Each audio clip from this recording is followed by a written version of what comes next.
जिद्द, मेहनत व चिकाटी असेल तर कुठलंही ध्येय साध्य करता येतं.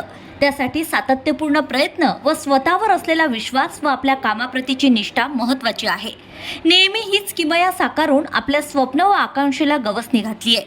ती संदीप मेश्राम यांनी महाराष्ट्र लोकसेवा आयोग मार्फत घेण्यात आलेल्या पोलीस उपनिरीक्षक PSI परीक्षेची अंतिम निवड यादी जाहीर केली आहे, ज्यामध्ये अमरावतीच्या सुरक्षा कॉलनी तपोवन गेटच्या आत वास्तव्यास असलेले व राजापेठ पोलीस स्टेशन अमरावती येथे पोलीस शिपाई पदावर कार्यरत संदीप प्रभू मेश्राम यांची पोलीस उपनिरीक्षक पदी निवड झाली आहे. संदीप मेश्राम यांनी हलाखीच्या परिस्थितीत नोकरी करून चिकाटी व परिश्रमाच्या जोरावर हे यश मिळवलंय.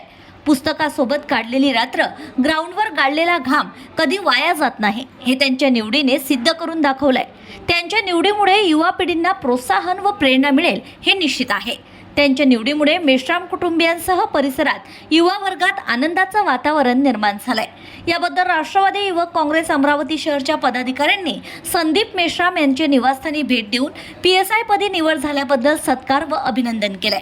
यावेळी राष्ट्रवादी युवक काँग्रेसचे शहराध्यक्ष ऋतुराज राऊत, तपोवन भागातील सामाजिक कार्यकर्ते रविभाऊ वानखडे, राष्ट्रवादी युवक काँग्रेसचे प्रदेश सरचिटणीस अभिषेक हजारे, राष्ट्रवादी युवक काँग्रेस अमरावती विधानसभा अध्यक्ष प्रमोद धनाडे, शहर प्रसिद्धी प्रमुख अमित तायडे, राष्ट्रवादी विद्यार्थी काँग्रेसचे शहराध्यक्ष संकेत बोके, राष्ट्रवादी युवक काँग्रेसचे शहर उपाध्यक्ष मनीष पाटील, राष्ट्रवादी युवक प्रथमेश बोके, राष्ट्रवादी युवक काँग्रेस क्रीडा आघाडी प्रमुख सार्थक खोरगडे, प्रतीक डुकरे, पंकज शर्मा, शिवराज पाटील, शिवकुमार कैथवास, आदित्य गुप्ता, अमन गुडधे आदींसह राष्ट्रवादी युवक काँग्रेसचे पदाधिकारी व कार्यकर्ते यावेळी मोठ्या संख्येने उपस्थित होते.